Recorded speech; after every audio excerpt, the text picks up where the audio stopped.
Obviamente el rol que juega la familia, el rol que juega nuestro hogar para aprender matemáticas es fundamental, es súper importante. De hecho, en Chile, estoy muy contento de decirles que en Chile hay una línea muy fuerte de investigación en torno a cómo la familia o lo que hacemos en casa, cómo impacta a nuestros niños, nuestras niñas, para que cuando lleguen al colegio tengan un buen enfrentamiento, ¿verdad?, al aprendizaje de los números y luego de la matemática. Obviamente yo empiezo hablando de números porque estamos en edades parvulares, que nuestro objetivo es que dominen bien el número, ¿verdad? Entonces aquí es donde entra, sin duda, la escuela, donde entran ustedes. Entiendo que la mayoría de ustedes son profesores, profesoras, ¿no? Y nos tenemos que esforzar mucho nosotros, como profesores, profesoras, en que nuestros estudiantes aprendan ciertos objetivos que tenemos que son, desde el punto de vista de la edad parvular, son de carácter numérico, ¿verdad? Tenemos que conseguir que nuestros estudiantes aprendan los números, o eso es lo que nos dicen nuestras bases curriculares. No son los números, la matemática que enseñamos en párvulos es más amplia, hay otras cosas. Yo me voy a centrar en el aspecto más puramente numérico, ¿vale? Y van a ver que los números son muchas cosas. Los números no solamente son conocer los números, son conocer los nombres de los números, conocer los símbolos de los números, las cantidades que representan los números y muchas otras cosas que luego vamos a tratar de ampliar, de profundizar un poquito, diferentes habilidades que esperamos desarrollar en nuestros estudiantes, sobre todo de párvulos, para cuando lleguen a básica, ¿verdad? Aquí les presento esta niñita que está resolviendo ejercicios matemáticos y representa a una niñita de básica. ¿Por qué? ¿Por qué esta línea que termina en la básica? Porque, como les digo, desde la psicología cognitiva nos planteamos el procesamiento involucrado en el aprendizaje matemático temprano como un predictor, esta habilidad numérica, si quieren podemos llamarla, como un predictor para cuando lleguen a básica que puedan enfrentarse a la habilidad de cálculo, ¿vale? Vamos a pensar en este esquema para que vayan siguiéndome. Obviamente en este esquema es un esquema súper simple, que deberíamos incluir muchas más cosas, ¿no? Voy a añadir una más, que es uno de los focos que yo le pretendo dar a esta ponencia, que es básicamente el procesamiento cognitivo general. He puesto este cerebro para representar todo lo que es procesamiento cognitivo de carácter general, no específico para aprender matemáticas, que serían, los específicos serían precisamente con lo que traemos y lo que terminamos desarrollando, ya sea por estimulación de casa o por la instrucción formal en la escuela, ¿verdad? Terminamos desarrollando estos procesos numéricos. Pero nuestro cerebro nos permite enfrentarnos a estos aprendizajes gracias a que tiene una arquitectura cognitiva de soporte, y que incluye muchas cosas. Yo, como ejemplo, pues les traigo estos, las funciones ejecutivas, el lenguaje, son donde más me voy a centrar, voy a hablar de ellas, el procesamiento espacial, procesamiento lógico, procesamiento emocional, y aquí podríamos incluir muchas cosas, ¿verdad? En la charla anterior hemos estado hablando mucho de memoria, por ejemplo. Bueno, pues la memoria sin duda debería estar ahí. No me caben todas, he puesto algunas, yo creo, las más importantes, o al menos las que la investigación nos está proponiendo como las más importantes. Pero es muy importante para mí, para que me sigan bien lo que les voy a contar, establecer esa diferencia entre el procesamiento cognitivo específico que les decía antes, que me permite aprender matemáticas, es específico del dominio numérico, frente al procesamiento cognitivo general, como las funciones ejecutivas. Yo creo que aquí todos conocemos las funciones ejecutivas, es un concepto que van a dominar seguro. ¿Y las funciones ejecutivas qué nos permiten? Básicamente nos permiten autorregularnos, autorregular la forma en la que voy a responder a la demanda del medio para resolver cualquier problema, cualquier cosa. En este momento todos estamos utilizando, por ejemplo, nuestra memoria de trabajo, ¿verdad? Como decía el compañero hace un ratito. Todos estamos, espero, prestando atención a lo que estoy diciendo, ¿verdad? Son ciertos mecanismos de nuestro procesamiento ejecutivo que digo, lo importante que pretendo hacerles llegar ahora es que es un procesamiento cognitivo general, nos permite resolver muchas situaciones, no solamente las situaciones con carga matemática o numérica, ¿vale? Pero sin duda también es fundamental para aprender matemáticas, ¿vale? Así que yo me voy a focalizar en esa interacción de las funciones ejecutivas con el aprendizaje matemático temprano. Y también voy a hablarles un poquito de lenguaje, porque el lenguaje obviamente va a importar para aprender matemáticas muchísimo, está muy, ¿verdad? Bueno, aparte de que tiene toda la lógica que para aprender cualquier cosa necesito hablar, interactuar, pero más allá de eso, desde el punto de vista más cognitivo, el lenguaje es muy importante para la matemática. Yo me voy a centrar en un aspecto muy específico que es el procesamiento fonológico, ¿vale?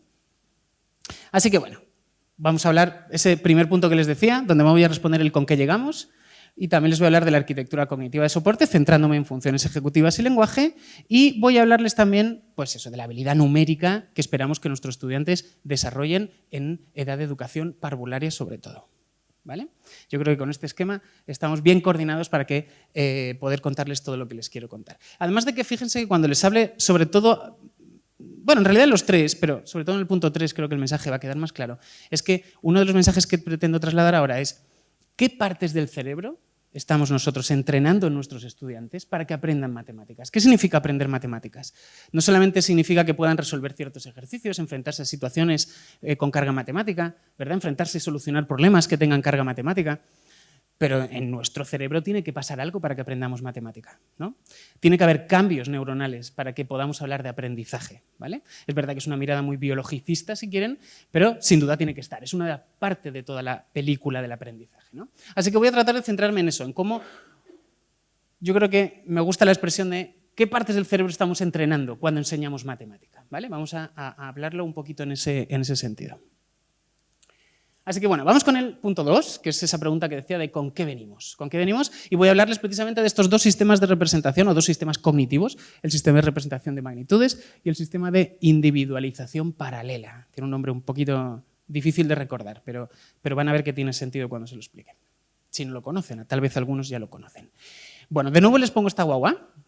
De nuevo les pongo la guagua porque quiero retomar, ¿verdad?, estos sistemas cognitivos que están presentes muy tempranamente, con semanas de vida, ya podemos encontrarlos. Estamos hablando de una sensibilidad para procesar, representar, comprender las cantidades que me rodean, ¿no? Ahora mismo yo estoy delante de un montón de personas. Podría decir aproximadamente, no sé si atreverme a estimar cuántos son ustedes, pero puedo tener una noción aproximada de cuántos hay. O, por ejemplo, de cuántos hay a este lado y de cuántos hay a ese lado. Eso es una capacidad que a priori no necesita lenguaje, ¿verdad? Obviamente, si yo les digo cuántos son, utilizo el lenguaje. Pero para yo hacerme la idea de cuántas personas, no necesito decir nada, no necesito ni siquiera contar. Es una habilidad súper temprana con la que venimos dotados desde el nacimiento.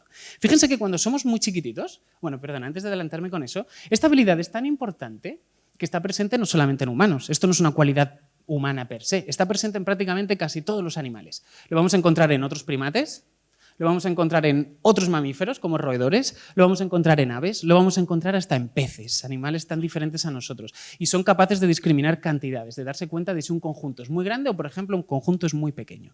Y si se dan cuenta, esto es fundamental. Es una habilidad que nos va a permitir sobrevivir en el medio. Imagínense, ¿verdad? Tal vez es el ejemplo más simple, pero el animalito que está en la sabana y tiene que decidir si huye o se enfrenta al enemigo. ¿Cuántos vienen? ¿Viene uno? Pues a lo mejor puedo. Pero si vienen 15, no puedo. Es para que se den cuenta de que no necesitamos razonar verbalmente para comprender una cantidad, ¿verdad? Se ha dicho, ¿verdad? Se especula, no se especula, la teoría nos dice que esta habilidad, les voy a hablar de estas dos habilidades en realidad, son las que están en la base sobre las que se asienta todo el aprendizaje de la matemática posterior. Todo lo que conseguimos hacer con nuestros estudiantes después es gracias a que muy tempranamente contamos con estos dos mecanismos que nos van a permitir comenzar con todo lo que es el procesamiento de las cantidades, a comprender los conjuntos. Fíjense que ya cuando tenemos 6 meses de edad, fíjense que somos muy chiquititos, obviamente todavía no hablamos, somos capaces de discriminar conjuntos. Yo le digo a una guagua de 6 meses, le digo, ¿dónde hay más? ¿En ese lado o en este lado? Y son capaces de decirme que en este lado hay más, 8 frente a 16. ¿Por qué? Porque 16 es el doble. Fíjense que tiene que haber una diferencia entre ambos conjuntos que sea suficientemente grande. En cambio, a una guagua de 6 meses le pido que haga esta comparación y le va a costar mucho. Es muy probable que ni siquiera logre decirme dónde hay más. 8 frente a 12. Fíjense que aquí no es el doble. Este es 1,5 veces más que el otro conjunto. La relación entre ellos es más cercana, ¿verdad? El ratio es más cercano. Antes hablábamos de ratio también. Pero, casualmente, no, o sea, fíjense que este es un sistema que nos permite procesar cantidades de manera aproximada. Eso es lo más importante de este sistema. No me permite procesar cantidades exactas. Yo les decía que puedo hacerme una noción de cuántos son ustedes aquí, pero va a ser muy difícil que así, a golpe de vista, les pueda decir cuántos son ustedes. No podría. Bueno, pues aquí pasa lo mismo. Si yo intento decir cuántos hay más aquí, cuántos más hay aquí, si yo no tengo un buen procesamiento de las cantidades, de ambas, de las dos cantidades, no voy a poder discriminar los conjuntos y decir dónde hay más. Obviamente tengan en cuenta que esto son tareas de evaluación que yo aplico de manera muy rápida. Pum, pum, lo pongo y lo quito, ¿vale? Obviamente si yo cuento, bueno, una guagua de 6, 10 meses no va a contar, pero alguien un poquito más mayor va a poder contar 1, 2, 3, 4, 5 y llegar hasta 12 y decirme ya, aquí hay más, porque hay 12. Pero eso es otro proceso completamente diferente. No es el proceso que yo les estoy tratando de explicar. Es un proceso muy rápido, al golpe de vista yo tengo que obtener información de la numerosidad del conjunto y decidir dónde hay más, cuál de los dos lados tiene más.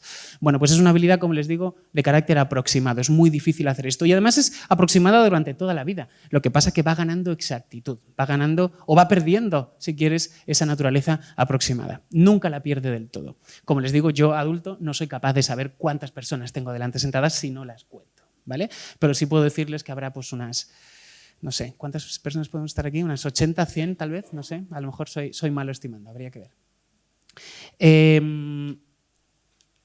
Sí pueden discriminar esta cantidad cuando tienen 10 meses, no con 6, pero sí con 10. Ha habido un desarrollo de la habilidad. Como ven, esta habilidad se va desarrollando durante toda la vida, pero al inicio, obviamente, pues hay un desarrollo mucho más fuerte, si quieren, o rápido, ¿no?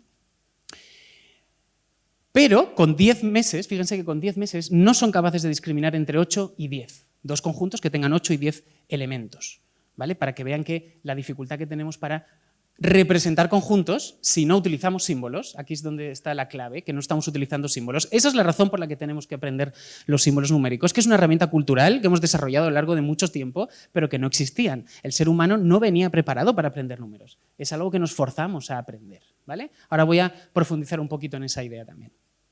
Pero bueno, a veces me cuesta mucho explicar esto, tratar de contarle que cuando, por ejemplo, lo cuento en clase y trato de que mis estudiantes entiendan lo que es cómo procesamos las cantidades cuando no utilizamos símbolos o no utilizamos el lenguaje. Así que les propongo un jueguito, ¿vale? He visto cómo los compañeros han hecho juegos, me siento legitimado para hacerlo.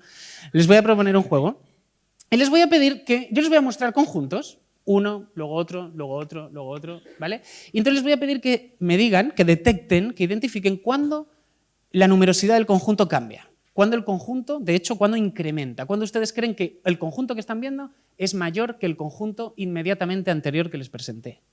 ¿Vale? Y les pido que levanten la mano cuando se den cuenta, cuando lo vean. ¿Vale? ¿Vamos allá? Venga, empezamos.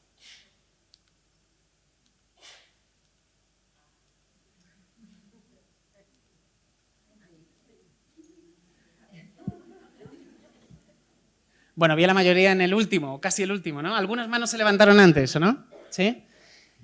Bueno, esto tiene truco, ¿eh? La verdad es que en todas ha habido cambio. Siempre ha habido incremento. Desde el primer cambio de un conjunto a otro, añadí un elemento. Es muy difícil para nosotros, aunque seamos adultos, procesar la cantidad exacta de estos conjuntos. Por lo tanto, no éramos capaces de darnos cuenta que se había añadido una. Todos debieran haber levantado la mano, ¿verdad? Porque en todas hubo cambio, pero no somos capaces de percibirlo. Esa es una de las propiedades que tiene este sistema cognitivo, que tiene naturaleza, como ya les decía, aproximada. Y este ejercicio, espero que lo hayan podido sentir en su cognición, cómo era difícil discriminar cantidades cuando siempre estaban cambiando. Es de una naturaleza abstracta, ¿verdad? Si quieren, cognitiva, mental. Es además de carácter preverbal, es, como les he dicho ya, presente incluso con semanas de vida. Es un proceso independiente al conteo, como les decía antes. No tiene nada que ver. Si estoy contando los elementos, es otro proceso que no tiene nada que ver, que luego veremos además. Y además, súper importante, creo que esta idea ya la dije, pero destacar que tradicionalmente se ha entendido que si aprendemos matemática, los números, las matemáticas, es gracias a que venimos dotados de este sistema que tiene un carácter, como digo, predeterminado, biológicamente predeterminado. Veníamos listos, preparados para desarrollar este sistema. También es verdad que cuando nosotros tratamos de discriminar conjuntos, hay otras particularidades, otras características del conjunto que pueden afectarme, influirme a la hora de yo tomar mi decisión. ¿Dónde hay más? ¿Aquí o aquí? Como, por ejemplo, ¿de qué características del conjunto hablo? Del área total. No es lo mismo un conjunto que ocupa este tamaño o que ocupa este tamaño. Este siempre nos va a parecer más numeroso, ¿cierto? Cuando no tiene por qué, a lo mejor tiene la misma cantidad.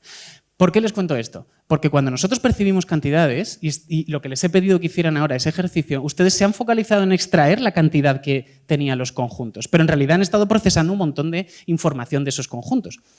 Y de hecho, existe un debate, creo que es importante mencionárselo, existe un debate ahora mismo en la comunidad o en la psicología cognitiva en el que tratamos de entender si este sistema de representación de magnitudes que les estoy contando, si este sistema en realidad es un sistema numérico per se, que es lo que yo les estaba diciendo en realidad, o en realidad viene de un sistema cognitivo más general para procesar magnitudes. ¿Por qué? Porque todos venimos preparados para procesar cantidades, pero también venimos preparados para procesar, por ejemplo, la altura, la longitud, el peso, el volumen, el área. Hay muchas magnitudes continuas que están en nuestro medio y que tenemos que poder comprenderlas, ¿verdad?, para poder desenvolvernos en él. Y entre ellas están las cantidades. Entonces hay todo un debate de esto que yo les he contado, ¿es un procesamiento numérico per se o es un procesamiento más general que me permite procesar magnitudes y de un conjunto concretamente extraer la información numérica?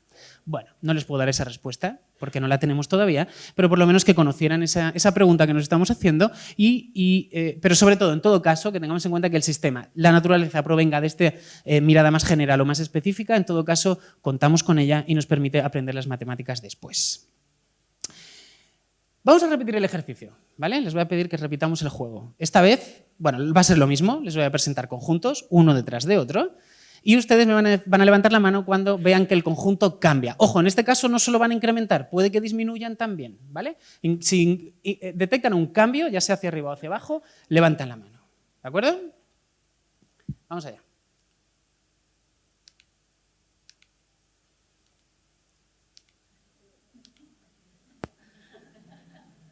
Ya, no se enfaden, tenía truco, ¿ya? Quería dejarles contentos ya que en la otra nos costó tanto. No, en realidad, ¿por qué ha sido tan fácil ahora? Son cantidades pequeñas. ¿Y en qué cambia eso?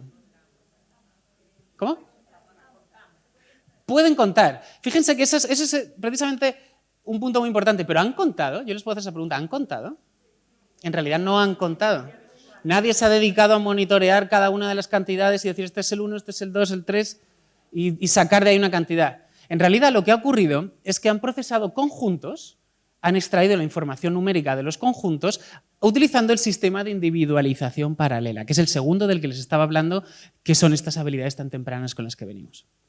¿Cómo funciona este sistema de individualización paralela? En realidad no es un proceso numérico per se, es un proceso más de carácter visoespacial que me permite, fíjense lo que voy a decir, individualizar elementos en mi contexto, en mi espacio, individualizarlos de manera paralela. Yo puedo monitorear 1, 2, 3 o 4 elementos a la vez y por lo tanto no solamente saber dónde están y seguirlos en el espacio, sino extraer la información numérica, ¿vale? Lo que pasa con este sistema es que solamente nos sirve para procesar conjuntos de hasta 4 elementos. Por encima de 4 elementos, con 5, 6, 7 o más, el sistema se satura y no nos sirve para procesar ese conjunto. Lo hacemos utilizando el sistema anterior, el que les decía que solo nos sirve para cantidades grandes, ¿vale? Entonces, básicamente, la gran diferencia entre ambos sistemas tienen dos grandes diferencias. La primera es la magnitud, ¿verdad? Uno es para conjuntos grandes, cantidades grandes, y el otro es para cantidades pequeñas. Este es para cantidades pequeñas. Pero además, la otra es súper importante, que es la que dijeron por acá, que es que, por acá dijeron, es que podemos contar. En realidad no es que podamos contar, es que la información que podemos obtener de ese conjunto a golpe de vista es una cantidad exacta. No es que lo hayamos contado, pero podemos extraer la cantidad exacta de los conjuntos si son hasta 4 elementos porque utilizamos este sistema. Si utilizamos el sistema anterior, el de representación de magnitudes para cantidades grandes, no podemos extraer la cantidad exacta, ¿vale? Esa es un poquito la diferencia entre ambos dos. De este sistema también se ha dicho que está en la base del aprendizaje de los números. De hecho, hay todo un debate sobre cuál de los dos pesa más, cuál es más importante, el de cantidades pequeñas o el de cantidades grandes. Tradicionalmente se ha entendido que es el cantidades grandes, pero lo cierto es que en las últimas décadas, diría yo, hay mucha evidencia también a favor de este sistema como un buen sistema cognitivo que está en la base del aprendizaje de la matemática. Y tiene todo el sentido, porque esta habilidad, este sistema, es el que me permite precisamente monitorear conjuntos chiquititos, que son con los que yo empiezo a aprender los números, ¿verdad? Así que, bueno, desde luego, ¿cuál de los dos es más importante? Muy difícil de responder. Sin duda, ambos están jugando un rol en el aprendizaje matemático. Bueno. Hemos respondido ya a la primera pregunta, ¿con qué venimos? Les he hablado de estos dos sistemas, de representación de magnitudes, de individualización paralela. Creo que es bueno simplemente nombrarlos para que nos quedemos con los nombres. Vamos a pasar al tercer punto que les decía. Vamos a hablar de la arquitectura cognitiva de soporte. Como les he dicho, hay muchas cosas de las que se podrían hablar aquí. La arquitectura cognitiva como tal es una cosa muy amplia, muy diversa, con demasiados mecanismos cognitivos que pueden estar ayudando a que aprendamos matemáticas. Yo me voy a centrar sobre todo en el funcionamiento ejecutivo y en el procesamiento fonológico. Cómo interaccionan con el procesamiento cuantitativo, si quieren, de las cantidades para aprender matemáticas, ¿vale? Para empezar hablando de estas habilidades o de cómo las funciones ejecutivas, el lenguaje, nos ayudan a aprender matemáticas, tenemos que empezar hablando de este concepto, la arquitectura neurofuncional modular. Aquí la palabra más importante es modular. Generalmente, bueno, entendemos que el cerebro, ¿verdad?, funciona, o la cognición más que el cerebro, funciona como una red de módulos independientes que están funcionalmente conectados. Tenemos diferentes centros neuronales que se encargan de adoptar diferentes funciones, ¿verdad?, pero esas funciones o esos centros neuronales no trabajan de manera independiente. No es que aquí estoy resolviendo problemas matemáticos, es todo el cerebro el que está involucrado, está trabajando como una red, todo el cerebro está activo, ¿vale? Muchas veces cuando hablamos de ese carácter modular del cerebro, muchas veces si lo buscamos por internet van a encontrar imágenes como esta.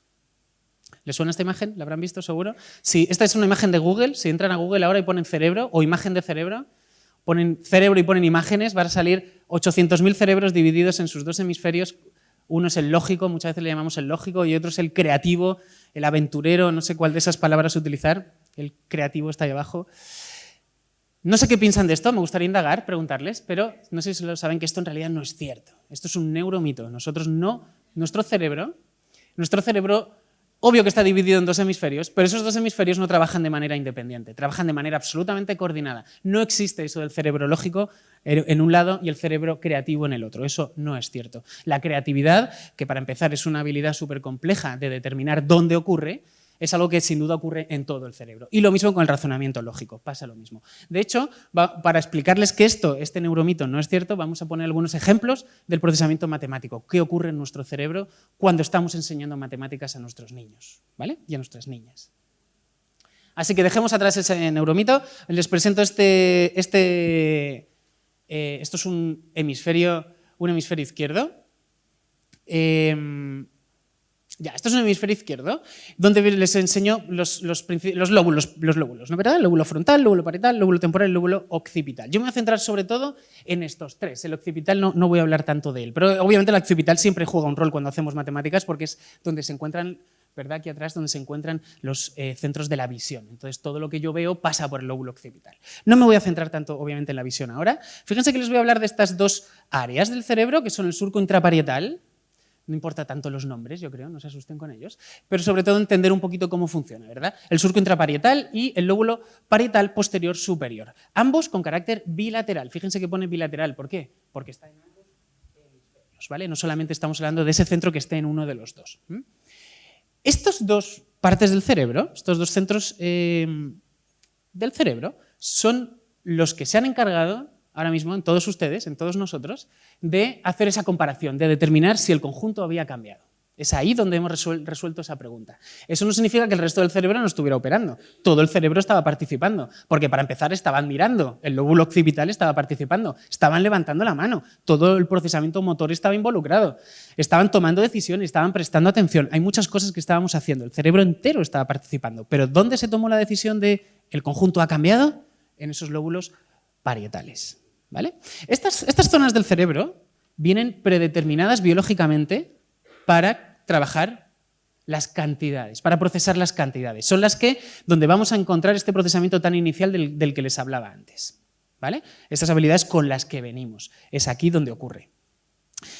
Pero el cerebro, o sea, las matemáticas no solamente involucran esta parte del cerebro. El cerebro tiene que funcionar de manera coordinada y hay muchas cosas que hacemos. Depende de la tarea que estemos resolviendo, ¿verdad? En este punto, súper importante también que hablemos de la especialización neuronal, o neurofuncional, mejor.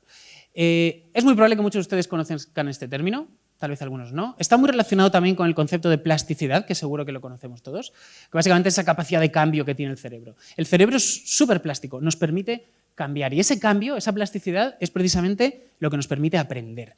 Y cuando hablamos de especialización neurofuncional, estamos hablando del cerebro aprendiendo, ¿vale? Es el cerebro que aprende, y para aprender va a haber cambios a nivel neuronal, sobre todo a nivel tanto de estructura incluso, pero sobre todo de cómo funcionan ciertas estructuras. Estos núcleos de los que estamos hablando ahora adoptan ciertas funciones nuevas. Y aquí esta distinción es muy importante. Estas dos áreas les dije que venían predeterminadas biológicamente.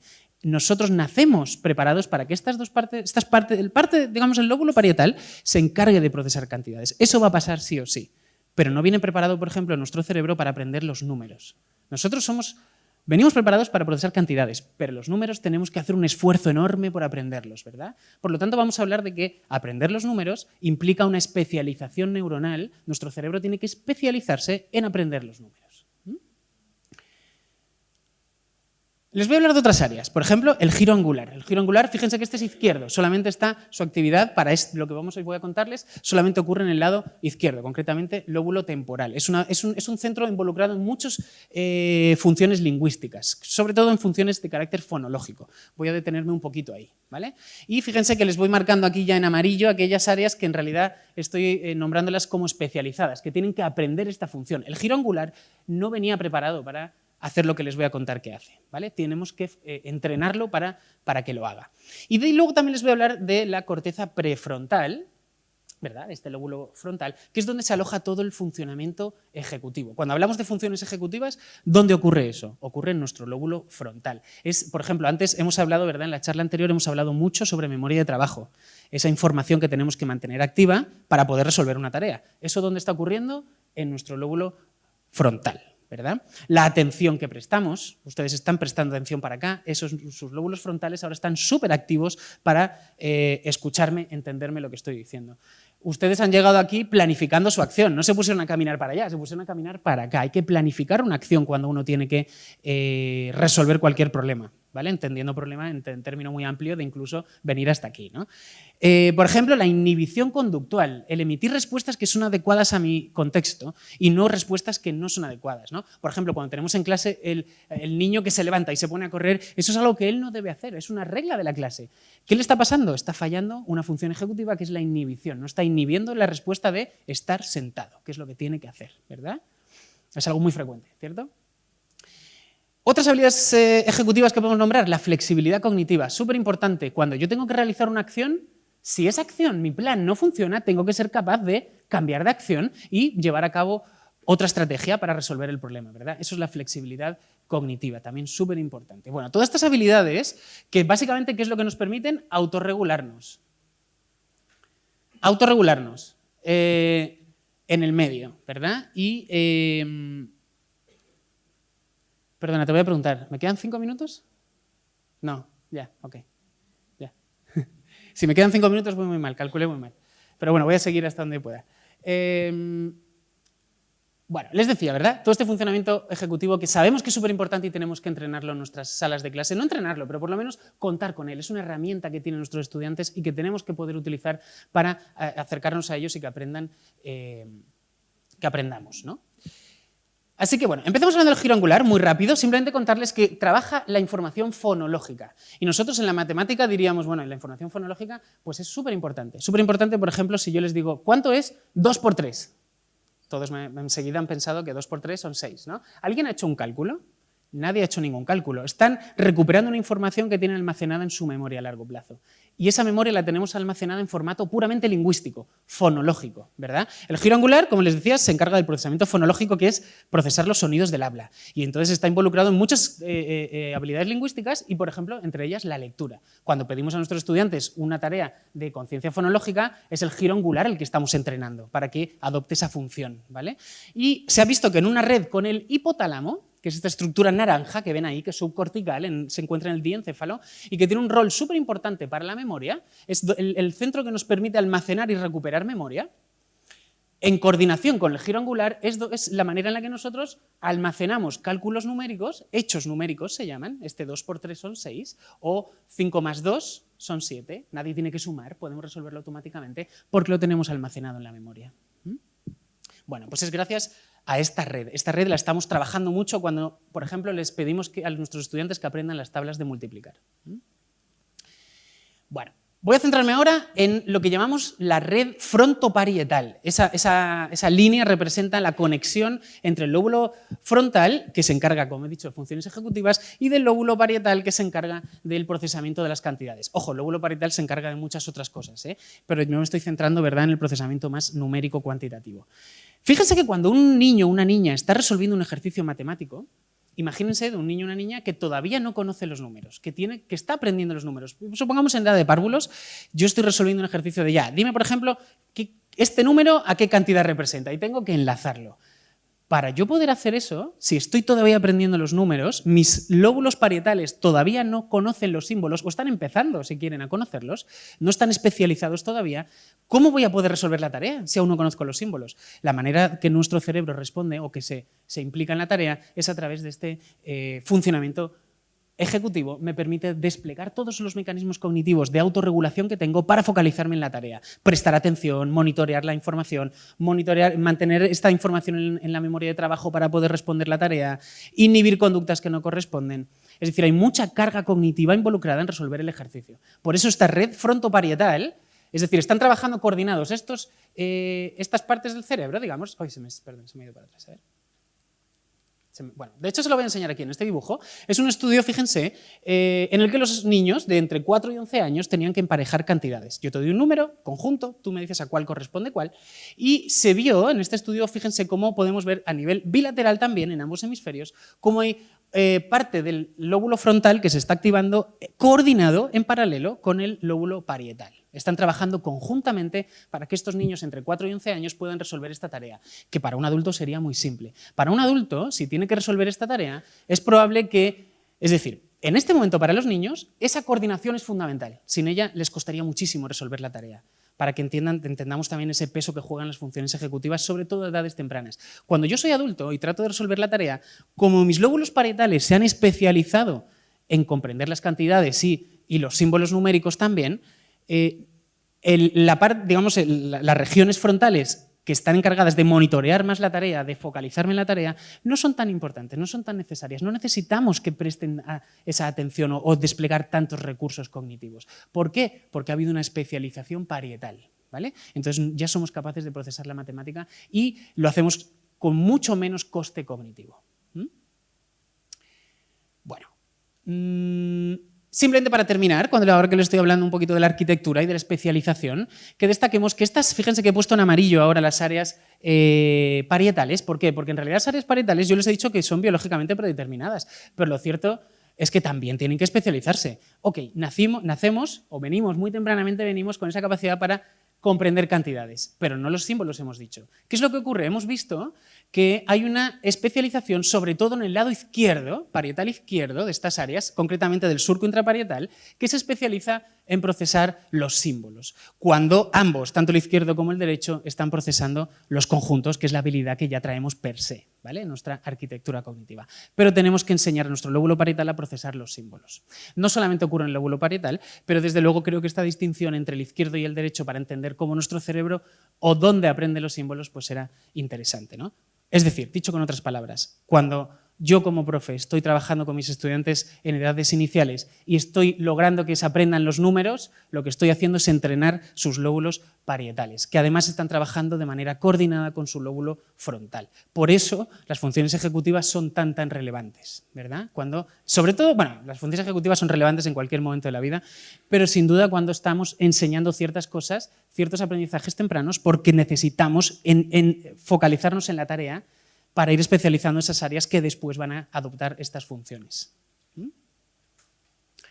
Bueno, hasta aquí quería hablarles de esa arquitectura cognitiva. Ahora voy a hablarles de algo que probablemente muchas de estas cosas van a ser ustedes ya familiares con ellas, sobre todo si trabajan con matemática inicial. Básicamente vamos a hablar de las habilidades numéricas iniciales. ¿Qué es lo que perseguimos con que nuestros estudiantes desarrollen en etapas tempranas? ¿Vale? Sobre todo también fíjense que muchas de estas cosas están presentes en nuestro currículum, aunque no todas. Fíjense que se lo voy a contar en términos de línea del tiempo. En una línea del tiempo donde se he colocado las edades de los 0 hasta los 8 años, más o menos primer ciclo de básica, ¿verdad?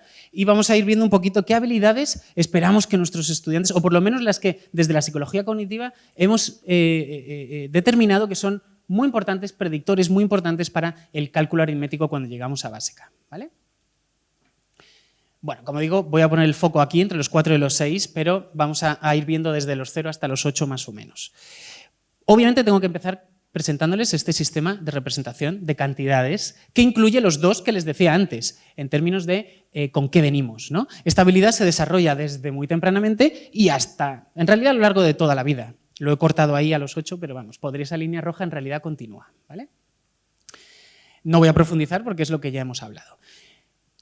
Hemos dicho, ¿verdad?, que con el lenguaje empieza a llegar la primera habilidad matemática, que es la lista de conteo, la cancioncita del conteo. 1, 2, 3, 4, 5, 6. Y es algo muy común. Una de las cosas que más le pedimos a nuestros estudiantes es que nos digan hasta dónde sabes contar, ¿verdad? No son nuestros estudiantes, perdón, que estamos hablando de niños muy chiquititos. Hablamos de nuestros niños, nuestros familiares, ¿verdad? Que en estas edades les decimos hasta dónde sabes contar. Y ellos, 1, 2, 3, 4, 5, 6. Bueno, esa habilidad de conteo van a ver que luego es súper importante, pero súper importante entender también que no tiene ningún significado, que ellos cuentan, pero para ellos es una cancioncita, ¿verdad?, que no representa ningún número, es lenguaje en realidad.